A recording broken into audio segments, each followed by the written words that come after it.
चलिए अपने आत्मा के ज्ञान और ध्यान की ओर।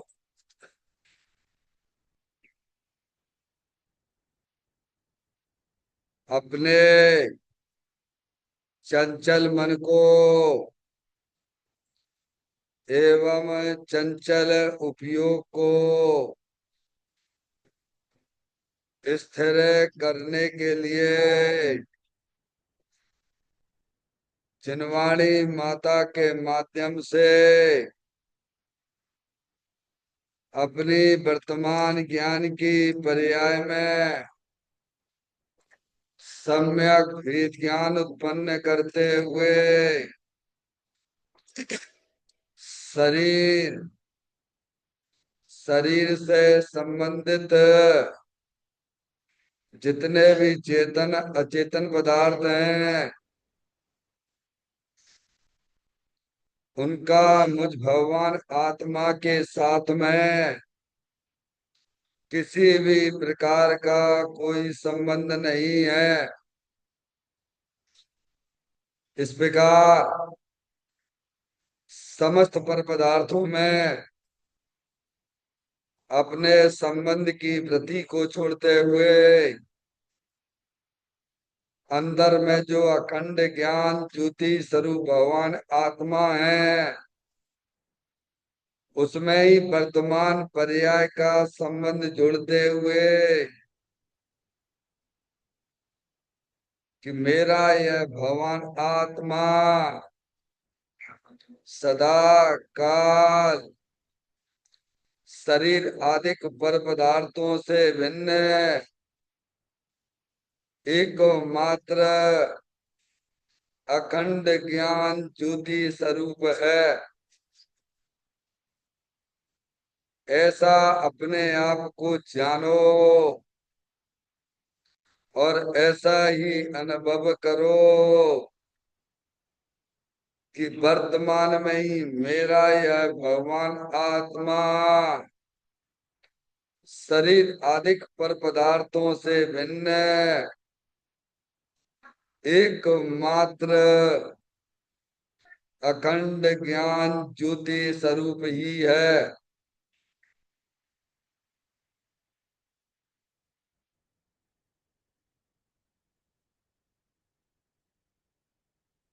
मोबाइल वाले बात करना बंद करो ना ये।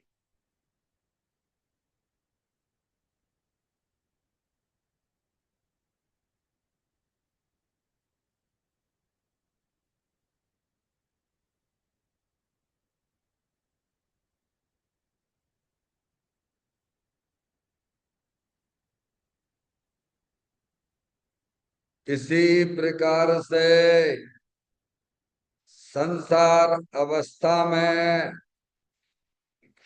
आत्मा की पर्याय में जो विविध प्रकार के पुण्य पाप के परिणाम दिखाई देते हैं वे समस्त परिणाम पर द्रव्यों की लक्ष्य से होने वाले भाव हैं। वे हमारे आत्मा का स्वभाव नहीं है। ऐसे समस्त रागादिक परिणामों में एकत्व बुद्धि, ममत्व बुद्धि, कर्तृत्व बुद्धि, भोक्तृत्व बुद्धि तथा उन रागादिक परिणामों की ज्ञाता बुद्धि को भी छोड़ते हुए अंदर में जो अखंड ज्ञान ज्योति स्वरूप भगवान आत्मा है जो कि सदा काल शरीर रागादिकों से भी भिन्न एक मात्र पूर्ण निराकुलता स्वरूप वाला है। ऐसा अपने आप को जानो और ऐसा ही अनुभव करो कि वर्तमान में ही मेरा यह भगवान आत्मा शरीर रागादिकों से भी भिन्न एक मात्र शुद्ध वीतराग आनंद मूर्ति स्वरूप है।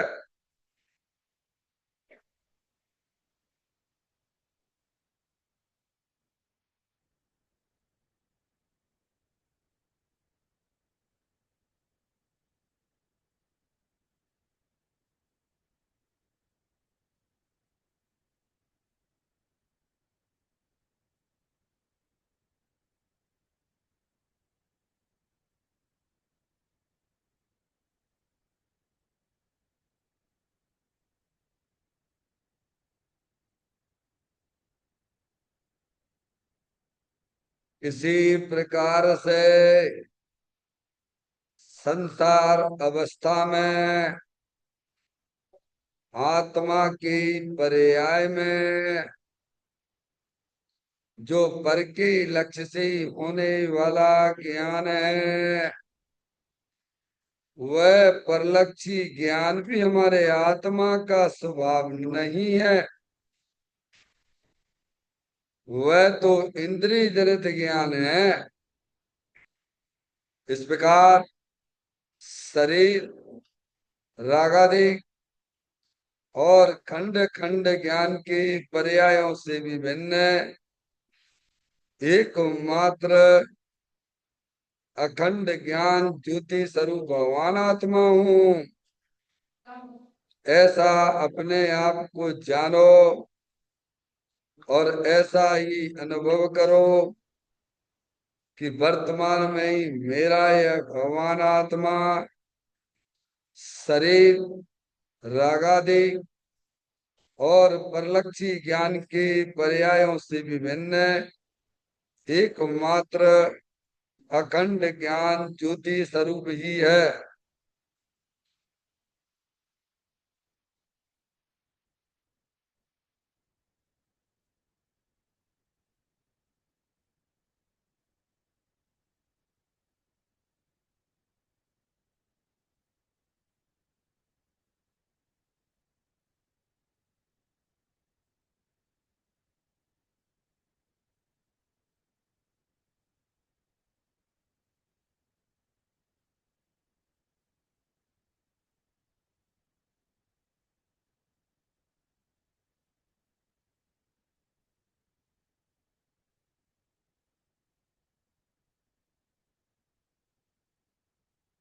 द्रव कर्म भाव कर्म नौ कर्म रहित शुद्धात्म स्वरूप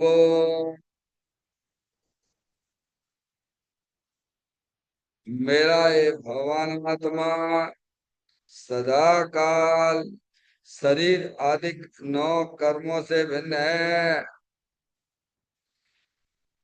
मेरा ये भगवान आत्मा सदा काल ज्ञानावरण आदि आठ कर्मों से भी भिन्न है।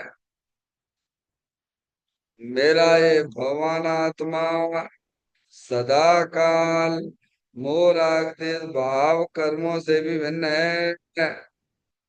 इस प्रकार द्रव कर्म भाव कर्म नो कर्म तीनों कर्मों से रहे मैं तो एकमात्र परम पवित्र शुद्धात्म स्वरूप हूँ, ऐसा अपने आप को जानो और ऐसा ही अनुभव करो कि वर्तमान में ही मेरा यह भगवान आत्मा तीनों प्रकार के कर्मों से रहे एकमात्र परम पवित्र शुद्धात्म स्वरूप है।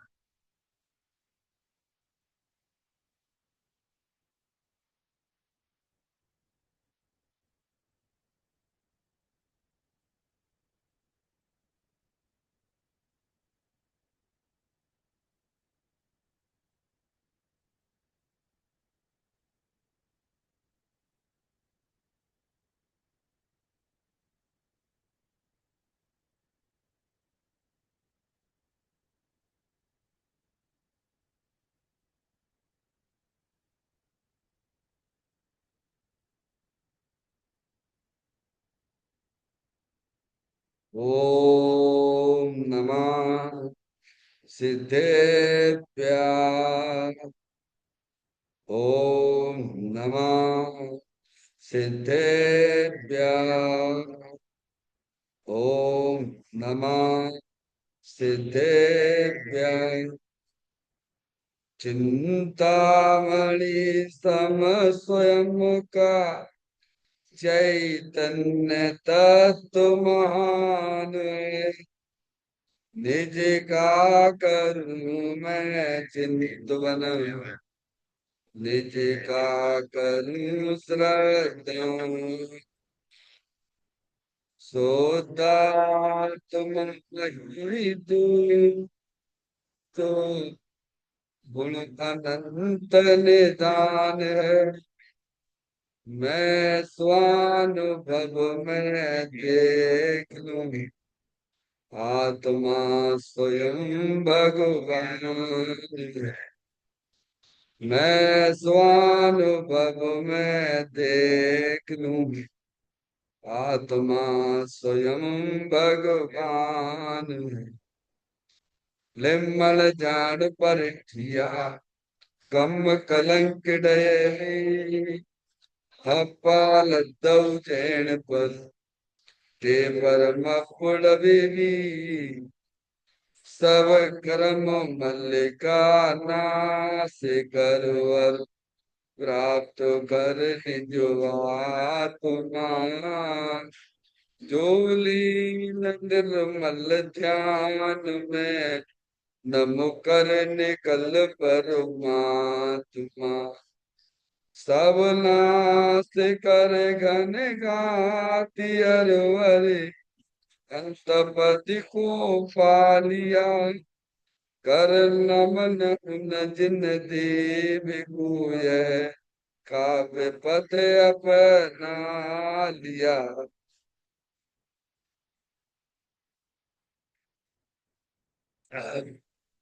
श्री योग सारजी नामक परम आध्यात्मिक ग्रंथ स्वाध्याय हेतु में विराजमान है। आज से 1400 वर्ष पहले इस महान पवित्र ग्रंथ की रचना दिगंबर संत योगेंद्र महाराज जी हुए हैं।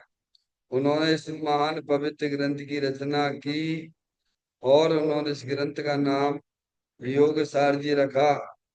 योग सार जी का सीधा सा अर्थ है मुक्ति के मार्ग में। योग का मतलब जोड़ होता है।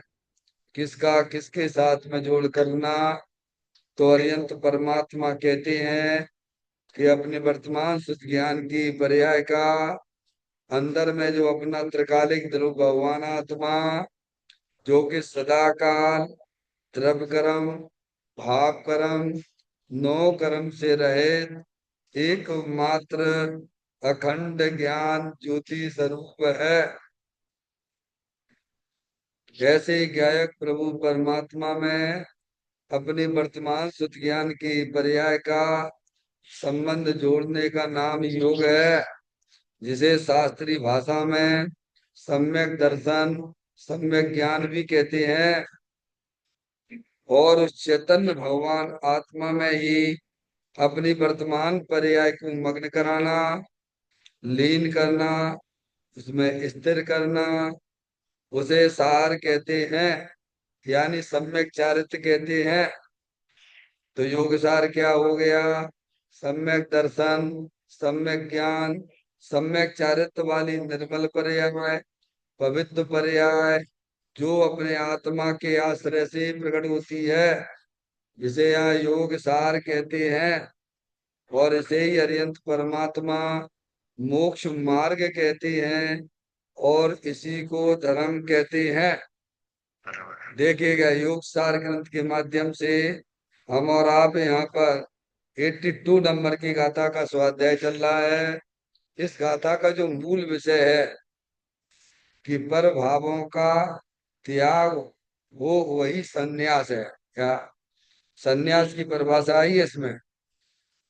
पर भावों का त्याग, किसका त्याग?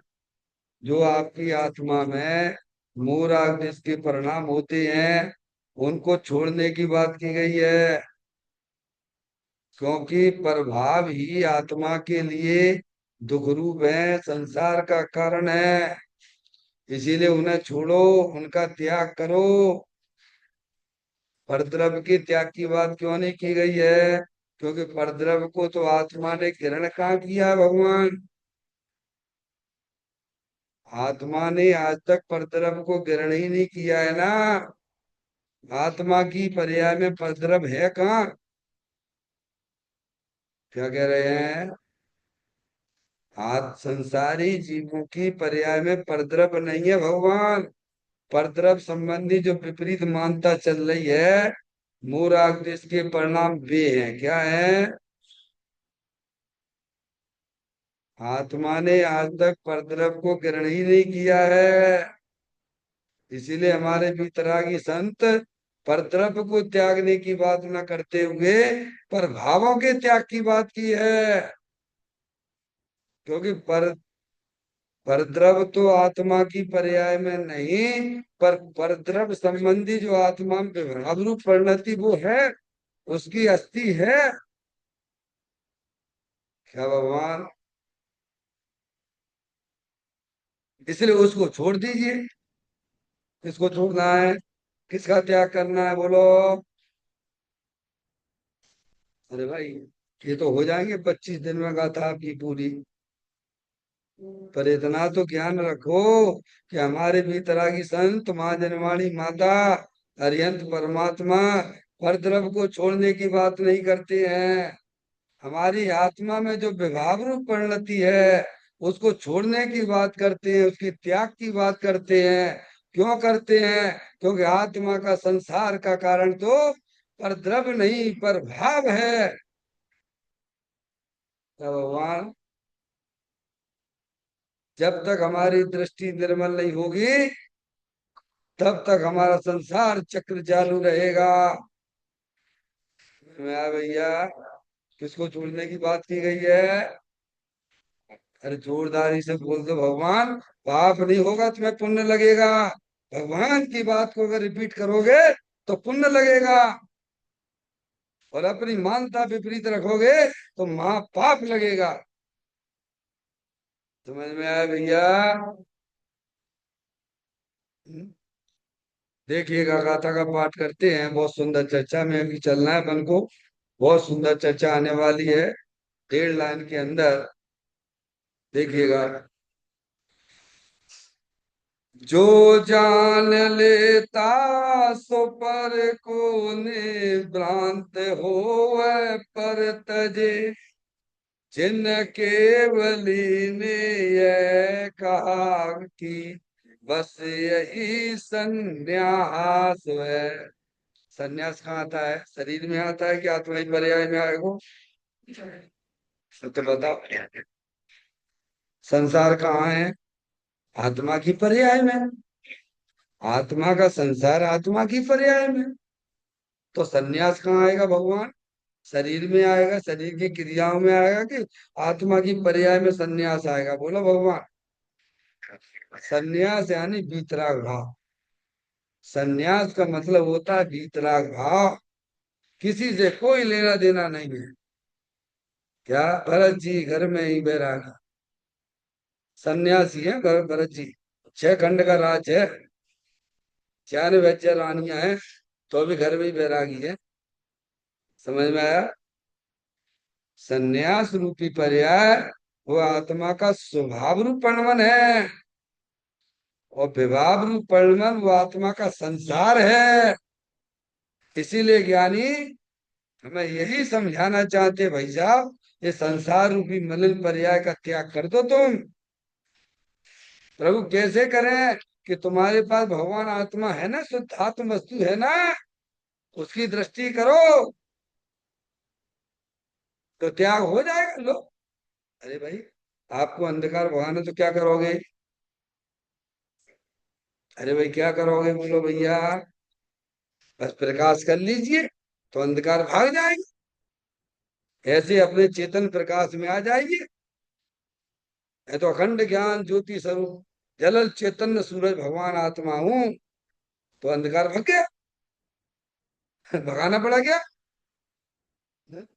त्याग करना पड़ा क्या? नहीं। ये है, कला है। देखिएगा, उन लाइनों को भी पढ़ेंगे।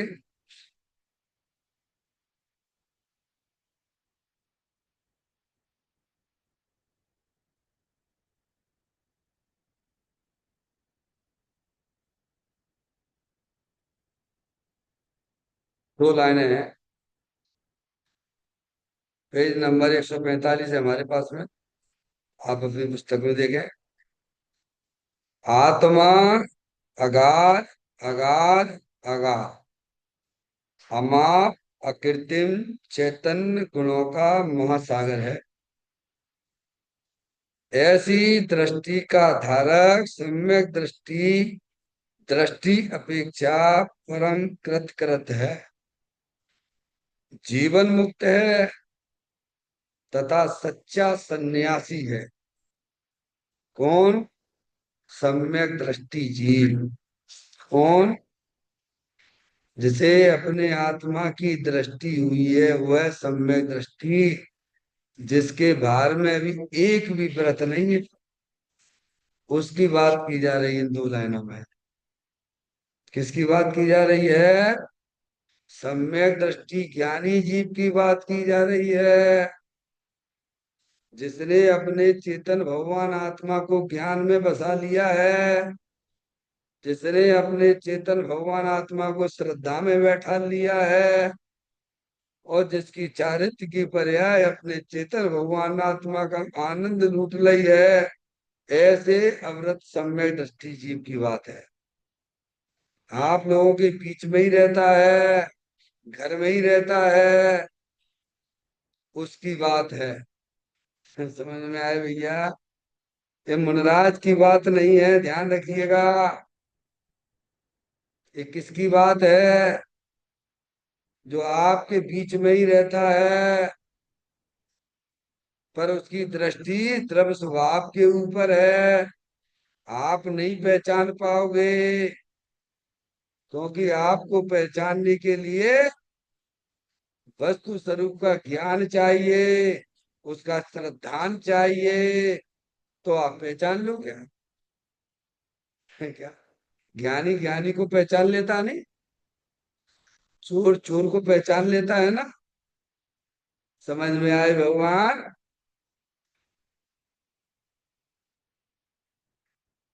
कहते हैं आत्मा अगाध, अगाध, अगाध, अमाप, अकृत्रिम चैतन्य गुणों का महासागर है। किसकी बात चल रही है? आत्मा की बात। आत्मा की बात कहें तो आप अपनी लगा लेना है क्या भगवान? क्योंकि हम सब आत्मा ही हैं। हम अपने आप को लड़का लड़की देख रहे हैं, तुम्हारी अज्ञान दशा है ये। समझ में आया? हम सब चेतने सर भगवान आत्मा हैं। ये शरीर तो अनंत पुद्गल परमाणुओं का पिंड है, माटी धूल है। समझ में आया भैया? क्यों भाई? बाकी धूल है तो फिर धूल क्यों लगाते हैं सुबह में पाउडर? ये तुम्हारी अज्ञान दशा है, लगाते हो तो। अरे, अरे आत्मा को सजाओ, त्यागी महाराज कह रहे हैं, तो इस पे क्रीम पाउडर क्यों लगाते हो? हाँ, तो मुर्दे को सजाते हो, सजाते रहिए। अरे, अब तो सोचने चाहिए।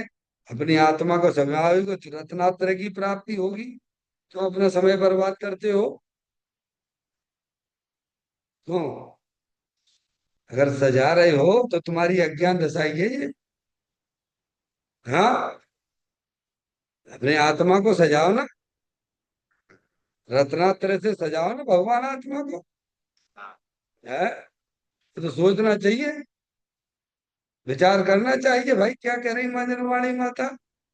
हम अपना उपयोग किधर लगाते हैं, हमें किधर लगाना चाहिए? संगीत से कविंद आत्म का श्रृंगार करोगे। हमारे त्यागी महाराज मस्त हो जाते हैं। समझ में? क्योंकि जो आत्मा की दृष्टि जिसको होगी तो मस्ती रहेगा। समझ में आई भैया? हम्म? आत्मा इतना इतना आनंदमय, देखो अभी कितनी सुंदर बात आने वाली है, पढ़ो तो आप, आपकी बात की जा रही है। कहते हैं आत्मा, आत्मा शब्द दिया ना पहले, आत्मा, आत्मा यानी मैं पना दो भैया। जब तक मैं पना नहीं दोगे तब तक पराये जैसा संबंध चलेगा तुम्हारा। पहले आत्मा आत्मा ही बातें सैकड़ों कर लीजिए आप, उससे हमारा तुम्हारा पेट ना भरेगा। तुम्हें अपनापन दीजिए। मैं चेतन सर भगवान आत्मा हूँ। तो कहते आत्मा, अगाध अगाध अगाध, 3 बार शब्द दिया। अगाध का मतलब, अगाध का मतलब, बोलो बोलो बोलो, जल्द जोर से बोलो। हम आपको अलग बात है, ये अगाध दिया ना, गहरा, क्या, उसकी गहराई का पार नहीं है। क्या है, समझ, उसकी गहराई इतनी है, अरे समुद्र की गहराई का तो माप है भगवान, पर आत्मा की गहराई का कोई अता पता नहीं है। भगवान इतना गहरा है, अगाध अगाध अगाध। इतने अपनी पर्याय में अपना अंदर इतना उपयोग चाहे, इतना भारीपना लगना चाहिए भगवान। अगाध 3 बार कहा है तो इसका मतलब क्या, एक बार कह के ही चुप हो जाते भगवान हैं? क्या तो वस्तु इतनी गहरी है कि उसकी गहराई का पता नहीं। तो इसका मतलब ये है कि हमें गहराई से अपने चेतन भगवान आत्मा को पहचानना चाहिए। क्या, हम तो नेक नेक में उछल पड़ते हो, नेक नेक में उछल पड़ते हो। क्या भगवान कोई इंद्रियों के गुलाम हो ना, आत्मा को जानने पर धीर वीर गंभीर हुआ करते हैं। ऐसा होता नहीं, वो गगरा होता नहीं, गगरा जिसमें पानी भर के महिलाएं वगैरह जो है ना, गांव में जाती नहीं, बाहर से लाती हैं और यहाँ पर रखती हैं, सिर पर रखती हैं। और उसमें अगर खाली हो तो ऐसी ऐसी आवाज सी आती, क्या झलकता रहता है, समझ में आए, ऐसी ऐसी। और भरा हुआ हो तो कितनी सावधानी से ले जाती बोलो, पूरा भरा हुआ ले जाती गांव की बाइयां, बिल्कुल। और बड़ी आराम से देर से बातें करते हुए जाती है, और एक बूंद न टपकती नीचे। हाँ, ऐसा कैसे है? ऐसा ही है। वे खूब बातें भी करती जाएंगी, हंसी मजाक करती भी जाएंगी, पर दृष्टि उसकी कहाँ पर है? अरे बोलो भगवान, उस भाई की दृष्टि कहाँ पर है? हाथ भी ना पकड़े, समझ लो, हाँ, हाथ भी बिना, हाथ ऐसे यहाँ पे रखला हुआ ने, और ऐसे बिल्कुल हंसी मजाक करते हुए जाती है। क्या भैया, कहाँ दृष्टि है उसकी? बोलो कहाँ उपयोग लगा हुआ है? चलिए दूसरा दृष्टांत देता हूं मैं आपको। नटनी होती है ना, नटनी, नटनी होती है ना, वो पतले तार पर, यानी भूमि से 30 फीट ऊपर, क्या की महाराज, 30 फुट ऊपर हाँ, धरती से 30 फुट ऊपर, और ज्यादा भी कहें तो तो भी आप उसे ले लेना। समझ में आया भैया? और ऐसे पतले तार पर चलती है। क्या भगवान, बोलो बोलो, उसकी दृष्टि कहाँ पर है? ऐसे धर्म करने के लिए नटनी ऐसा रहना पड़ेगा भगवान। हाँ, धर्म करना हो तो पुण्य पाप के सब असंगी पंचेंद्री तक का ठेका है। पुण्य पाप करने का ठेका तो एक इंद्री से लेके असंगी पंचेंद्री जीव किया करते हैं। संगी पंचेंद्री जीव को तो ठेका धर्म करने का है, और वे धर्म रूपी पर्याय अपने आत्मा की दृष्टि से हुआ करती है, ये बता रहे हैं। ऐसा अगाध है भगवान आत्मा, उसकी गहराई का पार नहीं। इसीलिए ज्ञानी धीर भी गंभीर हो जाती है। क्या हो जाते हैं? आप देखिए, आप जो धीर भी गंभीर नहीं होते हैं ना, हैं? समझ लीजिए आप।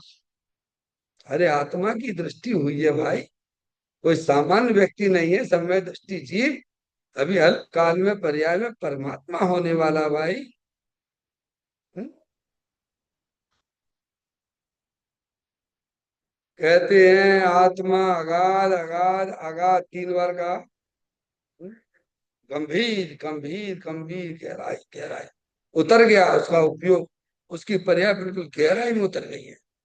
क्योंकि आत्मा है भैया, समुद्र में बहुत से बेशकीमती चीजें पड़ी हुई हैं भगवान, वह किन्हें मिलेंगी? जो पानी से डरता होगा उसे मिलेगी क्या? है? पानी से जिसे डर लगता होगा, क्या वे बेशकीमती चीजें उसे मिल पाएंगी क्या? और सिंपल तैराकी हो उसको भी नहीं मिलेगा। समझ में आया? जो अच्छी स्पेशलिस्ट होता है समझ, वो नीचे जाता है तैराकी और उन चीजों को प्राप्त कर लेता है। ऐसी आत्मा किसे मिलेगा बोलो भगवान? जो आत्मा की बातें सुनने में जिन्हें तकलीफ होती है उन्हें मिलेगा क्या? स्वयं आत्मा है, वो आत्मा की बातों से परहेज करते हैं, बिना 3 काल में आत्मा नहीं मिलने वाला है। वो केवल बातें बातें ही करते रहे, लेकिन उसकी गहराई में नहीं उतरते हैं, उन्हें भी आत्मा मिलने वाला नहीं। क्योंकि आत्म वस्तु बहुत अगाध अगाध गहरी है भगवान, उसका माप नहीं है, उसकी कोई सीमा नहीं है। ये 2 बातें आई। और फिर कहते हैं अकृत्रिम चेतन गुणों का महासागर, सागर नहीं, क्या? आचार्य अमृतचंद देव ने तो कहीं सागर भी लिखा है, समुद्र भी लिखा। सो को शांत रस से लबालब है, ज्ञान सागर आत्मा, बेभ्रम की चादर हटा, सर्वांग पर घटे आत्मा। हे बाबू जन इस लोक के सब एक साथ नहाइए, इसे ही अपनाइए, इसमें ही मग्न हो जाइए। तो ज्ञान सागर लेगा, आनंद का सागर लेगा। ज्ञानी कहते हो तो महासागर है भगवान। लिखा है महासागर, पार नहीं है भगवान। सागर का तो जो है माप भी है, ये तो महासागर है, ज्ञान का महासागर है, आनंद का महासागर है। एक नहीं, अनंत गुणों का कितना लिखा है देखो, पढ़ो भैया ध्यान से। अकृत्रिम चेतन गुणों का महासागर है। आत्मा में कितने गुण हैं, कितनी शक्तियां हैं? अनंत है, अनंत है, अनंत है भगवान।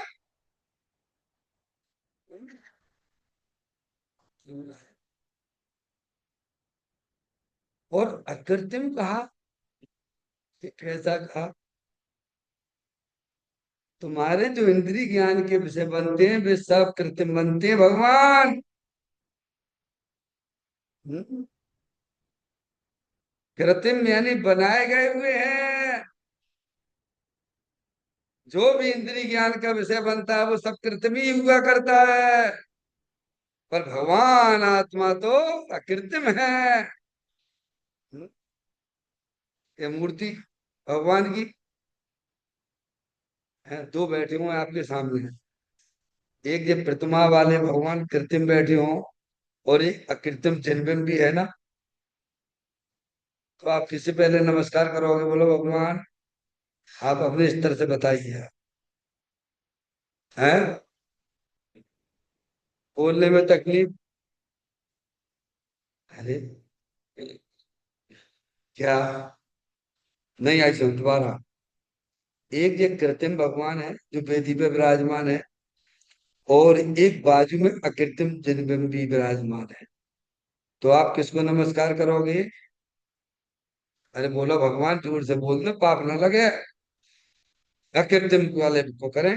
अच्छा चलो भगवान, अब दूसरा प्रश्न पूछता हूं आपसे। एक कृत्रिम भगवान है, एक अकृत्रिम भगवान है, और एक चेतन अकृत्रिम भगवान है। तो किसे नमस्कार करोगे पहले? अरे बोलो भगवान, कौन सा कृत्रिम? चैतन्य अकृत्रिम, ये तो जानते नहीं है, ये तो जड़ है। कृत्रिम वाले भी जड़, अकृत्रिम जिन वाले वे भी जड़, और कृत्रिम चैतन्य। ओ हो, ऐसा भगवान आत्मा पहले किसको नमस्कार करना? नहीं आई समझ। मरे जाते हो, मरे जाते हो। शंभू शिखर जी चल रहे हैं, गिरनार जी चल रहे हैं, क्या करोगे वहां जाके?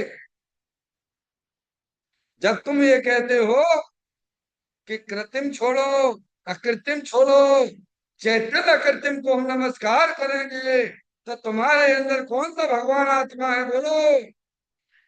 तो तुम्हारा पहले नमस्कार किसको होना चाहिए? हैं? केवल कहने की बात है, कहने की बात है। मरे जाते हो, मरे जाते हो। शंभू जी, गिरनार जी, कहाँ कहाँ घूम लिया तुमने? आज के भगवान के दर्शन ना हुए तुम्हें? होंगे भी नहीं। जो अपने कृत्रिम चैतन्य भगवान आत्मा को नहीं पहचानता है, उसे तीन काल में कृत्रिम अकृत्रिम के दर्शन नहीं होंगे। इसीलिए यहाँ कृत्रिम शब्द का उपयोग किया गया है। ऐसे छोड़ दिया अपने भगवान आत्मा को, जैसे पूछा ही मत, कुछ लेने देना नहीं जाने। मूर्खो एक नंबर के। क्या भगवान? माता जी किन्हें नमस्कार करूंगी? हैं? एक कृत्रिम भगवान, अरियंत परमात्मा, एक अकृत्रिम भगवान, और एक चैतन्य अकृत्रिम। बोलो किसको करोगे? तो पहचानो ना उसको। हैं? अगर संसार का भाव करना है, तो अपने अकृत्रिम चेतन भगवान आत्मा को पहचानो। ये शरीर तो कृत्रिम है, राग भी कृत्रिम है, और चेतन भगवान आत्मा अकृत्रिम चैतन्य में है भगवान। इच्छा नहीं होती ऐसे भगवान आत्मा को नमस्कार? हम्म? पूरा बल हमारा किधर जाता है? और बल हमारा किधर जाना चाहिए? कृत्रिम वाले भगवान पे, कि अकृत्रिम वाले जड़ भगवान पर, कि चैतन्य अकृत्रिम चिन्ह वाले भगवान पर? बोलो भगवान, हमारा भजन किधर जाना चाहिए? हमारा भजन किधर जाता है? त्यागी महाराज,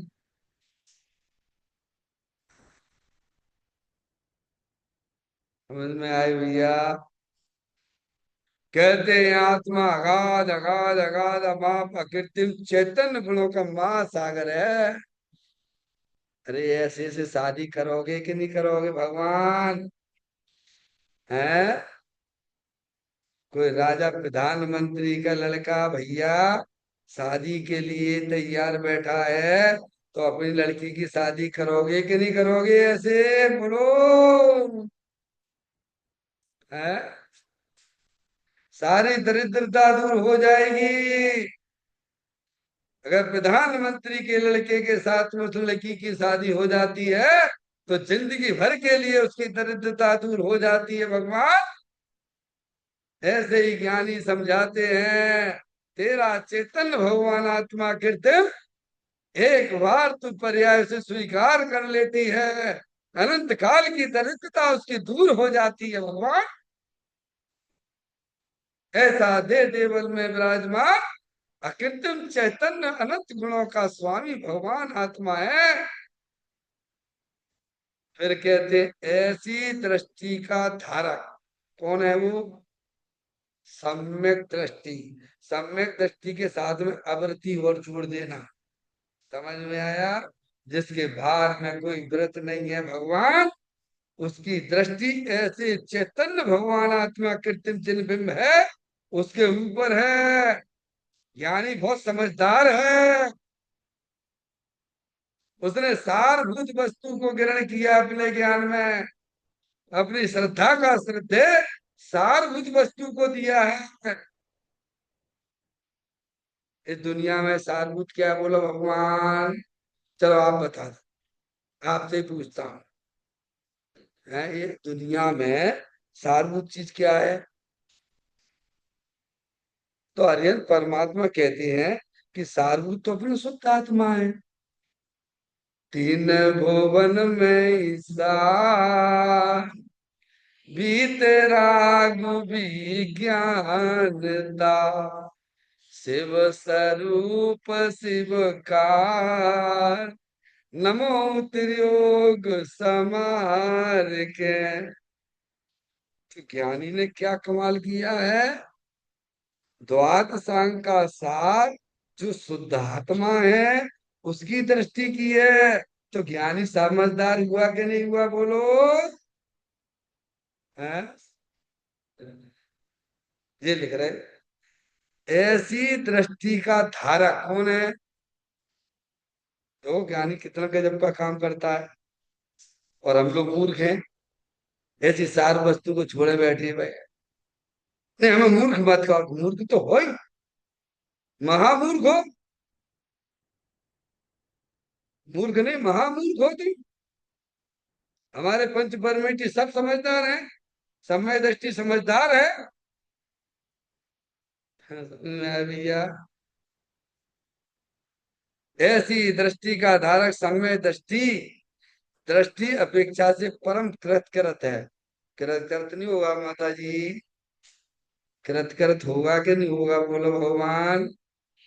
चाय गई चिंता गई, मनुआ बेपरवाह, जिन्हें कछु ना चाहिए वे सहन के साथ।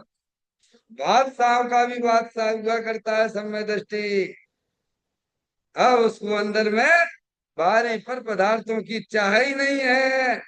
चाय का मतलब उसकी रुचि छूट गई है, समझ में आ गया भगवान? पहले रुचि छूटती है, अपने चेतन भगवान आत्मा की रुचि जागृत होती है। समझ में आएगी? राग तो है, पर राग का राग ज्ञानी को नहीं हुआ करता है। कहते हैं सम्य दृष्टि, दृष्टि अपेक्षा लिखा ना, चारित्र की अपेक्षा से नहीं, ध्यान रखना, दृष्टि अपेक्षा का ना। आपको मुक्ति की हमने बताई थी, 6 मुक्तियां बताई थी ना। दृष्टि मुक्ति, अवरत मुक्ति, प्रमाद मुक्ति, कसाय मुक्ति, जीवन मुक्ति और देह मुक्ति। तो दृष्टि मुक्त हो गया। यहाँ पे दृष्टि मुक्त को जीवन मुक्ति भी कहा गया है। क्या भगवान? उसका जीवन हरियन परमात्मा से कम नहीं है, ध्यान रखिएगा। तो जैसे हरियन परमात्मा जीते हैं ना, आनंद में रहते हैं, ऐसे सम्य दृष्टि जी को जीवन मुक्ति भी कहा गया है। दृष्टि की अपेक्षा से, किस अपेक्षा से? चारित्र की अपेक्षा से नहीं, चारित्र की अपेक्षा से तो हमारे महामुनराज हैं। और यंत परमात्मा तो पूर्ण मुक्त है ही भगवान। कहते हैं सम्य दृष्टि, दृष्टि अपेक्षा परम कृत हो गया है, निहाल हो गया है। क्योंकि उसकी पर्याय अपने चेतन भगवान आत्मा, जैसे बूंद होती है ना, जैसे पानी की बूंद होती है ना, जैसे आपका जो पानी भरा हुआ है गिलास में, है, और आपने सागर में डाल दिया, क्या किया? क्या किया? इधर समुंदर है, महासमुंदर है, और आपने क्या किया? उस गिलास के पानी को समुंदर में डाल दिया, कहाँ चला गया वो? तो क्या हो गया? अरे क्या हो गया भगवान? माधुरी, क्या बोलोगे उसे? जब तक पानी गिलास में है तब तक गिलास का पानी कहलाता है, और जैसे उस पानी को उठा के महासमुंदर में डाल दिया, वो समुंदर हो जाता है। ऐसे ही आत्मा की पर्याय, ज्ञानी की पर्याय, जो वर्तमान शुद्ध ज्ञान की पर्याय अपने चेतन भगवान आत्मा में चली तो महासमुंदर हो गई भगवान। अब उसका ज्ञान क्षय ज्ञान रूप नहीं रहा, कैसा हो गया है? जब अपने चेतन भगवान आत्मा को निहारती है तो मां समुंदर जैसा अनुभव करता है। समझ में आए भैया? इसीलिए कृत्य कृत्य हो गया। क्या हो गया? सब कुछ मिल गया उसे।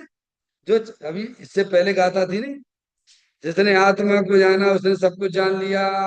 उसका त्याग भी हो गया, उसका तप भी हो गया, सब कुछ हो गया। ऐसे ही समय दृष्टि कृत कृत रहता, आनंद में रहता है। समझ लो, जीवन मुक्त है। और अज्ञानी जी मुर्दा जैसे जीते हैं। मुर्दा जैसे चलते फिरते मुर्दा है। क्यों? ये सारभूत वस्तु को छोड़े हुए हैं, इसलिए मुर्दा है वे। इसलिए यहाँ जीवन मुक्त कहा। समझ गए आप? जो 10 प्राण को ही प्राण मानता है वो मुर्दा है। चैतन्य प्राण मेरा है, वह जीवन मुक्त है। तथा सच्चा सन्यासी है कौन? किसकी बात चल रही है बोलो? सम्यक दृष्टि की। देशव्रति की नहीं, मुनराज की नहीं, अरिहंत परमात्मा की भी नहीं, अज्ञानी की भी नहीं। अवृति सम्यक दृष्टि की बात है। किसकी? अज्ञानी की नहीं, देशव्रति की नहीं, मुनराजों की नहीं, अरे परमात्मा की नहीं। सम्यक दृष्टि, अवृति सम्यक दृष्टि। भरत जी घर में ही बैराग, उनकी बात चलती है। समझ में आया? ऐसा वह सच्चा सन्यासी है, क्योंकि उसने शरीर रागादिक से अपनापन तोड़ दिया है और अपने चेतन भगवान आत्मा के साथ संबंध जोड़ दिया है। वह वास्तव में सच्चा। तो झूठे भी होते हैं क्या? हाँ, है ना। है ना, दुनिया में कहते हैं हम सब में दृष्टि, हम सब में दृष्टि, हम सब में दृष्टि है। और क्रीम पाउडर लगाते हैं, फेसबुक पर चमकते रहते हैं। वे झूठे हैं। सच्चा शब्द लगा इसीलिए लगाया। सच्चा सन्यासी वो है जिसकी पर्याय द्रव्य के अंदर गहराई में उतर गई है, वो सच्चा सन्यासी है। सच्चा झूठा चल रहा है ना, पे चलता ही है। अनादि से चलता आ रहा है, अभी से नहीं है। क्या? वहां चले जा उधर ये महाराष्ट्र की तरफ, सब कहेंगे हम सम्य दृष्टि, सब सम्य दृष्टि, सब सम्य दृष्टि है। उनके शिविर में इकट्ठे हो गए, सब सम्य दृष्टि है। समझ में आया? हाँ, ये सब चल रहा है। आपके साधना नगर में भी चलता है। समझ में आया भैया? इसीलिए सच्चा वो है जिसने अपने उपयोग को, अपने श्रद्धा को, अपने चेतन भगवान आत्मा को समर्पित कर दिया है। वही वास्तव में सच्चा सम्य दृष्टि होता है। चैतन्य का स्मरण प्रति क्षण करो रे, भावी के अनंत दुख को पल में हरो रे। अक्षय अनंत निज सुख निदान पाओ, गाओ अरे नित इसी के गीत गाओ। गाओ अरे नित इसी के गीत गाओ। नौ बार नमोकार मंत्र का स्मरण